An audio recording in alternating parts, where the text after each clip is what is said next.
নমস্কার বন্ধুরা, Holmes kitchen শুভেন্দুর চ্যানেলে সবাইকে স্বাগত। আজকে তোমাদেরকে ঢেঁড়স চিংড়ির ঝাল রেসিপি বানিয়ে দেখাবো। আপনারা ভিডিওটি শেষ পর্যন্ত দেখতে থাকুন বন্ধুরা, কিভাবে ঢেঁড়স চিংড়ির ঝাল রেসিপি বানাতে থাকি। প্রথমে কড়াইতে পরিমাণ মতো সর্ষের তেল দিয়ে দেব। লম্বা লম্বা করে ঢেঁড়স কেটে রেখেছে দিয়ে দেব।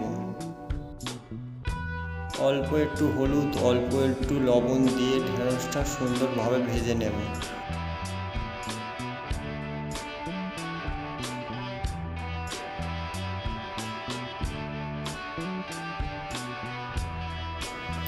ঢেঁড়সটা সুন্দরভাবে ভাজা হয়ে গিয়েছে। এবারে একটি পাত্রের মধ্যে ঢেঁড়স ভাজাগুলি তুলে নেব।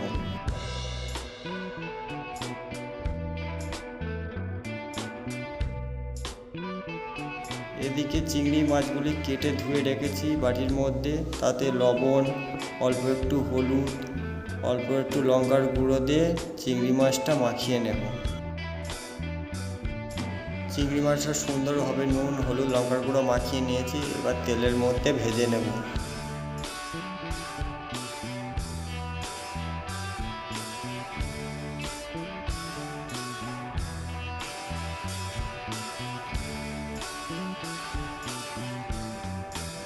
চিংড়ি মাছটা সুন্দরভাবে লাল লাল করে ভেজে নিয়েছি। এবারে একটি পাত্রের মধ্যে একের পর এক চিংড়ি মাছগুলি তুলে নেব।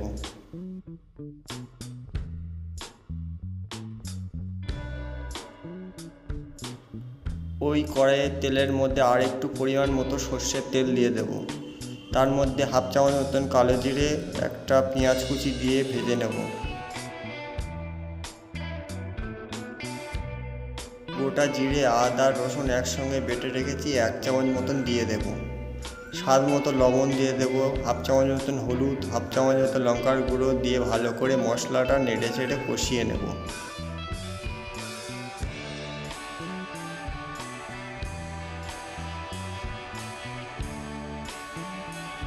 তারপরে কেটে রাখা টমেটো কুচি দিয়ে দেব, দিয়ে একটুখানি মতন জল দিয়ে দেব, দিয়ে ভালো করে মশলাটা কষাতে থাকবো।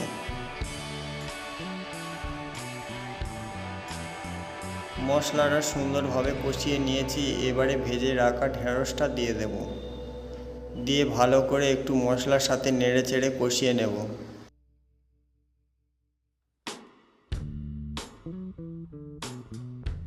তারপরে ভেজে রাখা চিংড়ি মাছটা দিয়ে দেব, দিয়ে ফের আরও একবার ভালো করে নেড়ে চেড়ে কষিয়ে নেব। তারপরে পরিমাণ মতো জল দিয়ে দেব। 15 মিনিট মতো ঢেঁড়স চিংড়িটা রান্না হতে দেব খুব সুন্দরভাবে।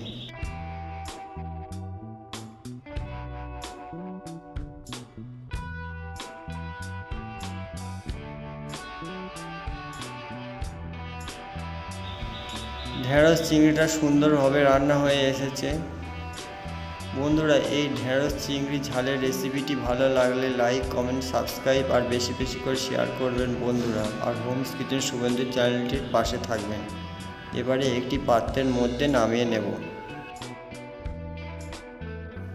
বন্ধুরা, একবার ঢেঁড়স চিংড়ি ঝাল রেসিপি একবার এরকমভাবে বানিয়ে ট্রাই করে দেখুন, খুবই সুন্দর স্বাদ হয়।